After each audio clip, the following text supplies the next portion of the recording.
Hello guys, welcome to another video of stock market. Friends, capital small finance bank limited का जिस IPO का आज day 3 का subscription open होने जा रहा है, आज लास्ट डे अप्लाई करने का, जानेंगे live subscription status, GMP listing कितना मिलेगा और डे 2 दिन में कितना सब्सक्राइब हुआ है और लास्ट डे तो डिसीजन क्या होना चाहिए। हम लोग इन सभी पॉइंट्स को डिस्कस करेंगे। चलिए फ्रेंड्स, वीडियो स्टार्ट करते हैं। तो गाइस, ये जो आईपीओ है 7 फैब को ओपन हुआ था और 9 फैब को क्लोज किया जा रहा है आज के दिन। 523.07 करोड़ का बुक बिल्ड इशू आईपीओ, और जिसमें से 450 करोड़ का फ्रेश इशू 96 लाख शेयर्स के इशू कर रही है और ऑफर फॉर सेल 73.07 करोड़ का 16 लाख शेयर्स का इशू कर रहा है।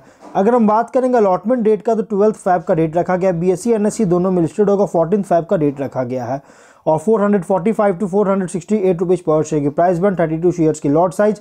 Nuvama wealth management, dam capital advisers और इक्विरस कैपिटल प्राइवेट लिमिटेड इसके लीड मैनेजर है और लिंक इन टाइम इसके रजिस्ट्रार है। प्रोमोटर होल्डिंग के प्री इशू 24.01% का होल्डिंग देखने को मिल जाएगा। एंकर इन्वेस्टर से 156.92 करोड़ का फंड रेज कर चुका है।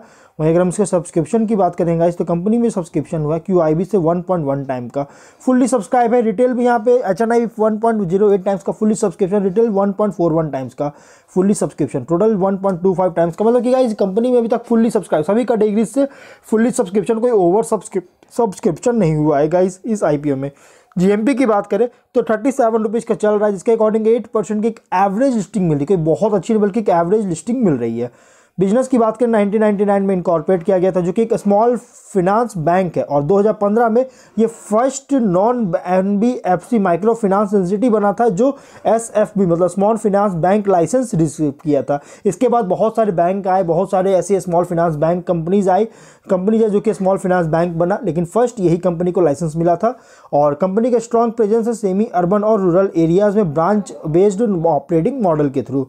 और कंपनी जो है ये टारगेट करता है मिडिल इनकम कस्टमर सेगमेंट्स को, जिसका annual income 4 lakh to 50 lakh तक का होता है, उनको टारगेट करती है कंपनी। और कंपनी का एम है प्राइमरी बैंकर, जो कि कस्टमर्स को एक मिक्स ऑफ प्रोडक्ट ऑफरिंग के through, customer service, physical branches और डिजिटल चैनल्स के थ्रू। और कैपिटल स्मॉल फाइनेंस बैंक का हेड क्वार्टर जलंधर पंजाब में है और स्ट्रेटेजिकली एक्सपैंड कर रही है SFB मतलब कि स्मॉल फाइनेंस बैंक ऑपरेशंस को नॉर्दर्न स्टेट्स ऑफ इंडिया में, जैसे पंजाब, हरियाणा, राजस्थान, दिल्ली, हिमाचल प्रदेश और UT चंडीगढ़। मतलब कि कंपनी जो है 5 स्टेट और 1 यूनियन टेरिटरीज में इसका जो है सो प्रेजेंस है और लगभग अराउंड 172 ब्रांचेस और 174 ATMs के साथ इसका प्रेजेंस है। कंपनी के जो ब्रांच है प्रीडोमिनेंटली लोकेटेड है रूरल और सेमी अर्बन एरियाज में, जो कि अराउंड 24 डिस्ट्रिक्ट्स को कवर कर रही है और अप्रॉक्सीमेटली टोटल कस्टमर का 75.9% जो है सर्व करती है। इसके अगर हम क्रेडिट और डिपॉजिट्स के टर्म पर देखें, और ये सजेस्ट किया जा रहा है कि बैंक जो है वेल डिफाइंड निश कैटर कर रही है मिडिल ग्रुप इनकम को, मतलब मिडिल इनकम ग्रुप को, जो कि स्पेशल एम्फेसिस के साथ रूरल और सेमी अर्बन एरियाज़ पर। और यहाँ पे अगर देखिएगा तो 31 मार्च में 99.82% का और जून में 99.84% का बैंक का लोन जो है वो लोन बुक जो है वो सिक्योर था और 85.16% का लोन सिक्योर था इमूवेबल प्रॉपर्टी से मार्च में और 84.66% का जून में था।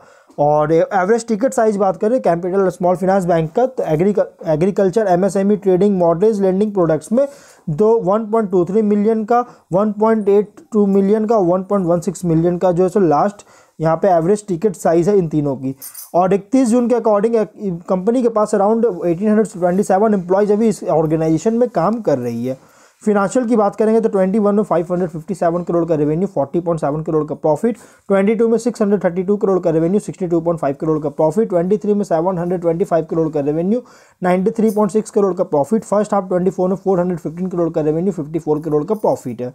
कंपनी का फिनेंशियल अगर देखा जाए तो टॉप लाइन में और बॉटम लाइन में एक अच्छी ग्रोथ है, स्टेबिलिटी ग्रोथ है, कोई सडन बूस्ट वगैरह नहीं हुआ है, स्टेबिलिटी ग्रोथ देखने को मिल रहा है।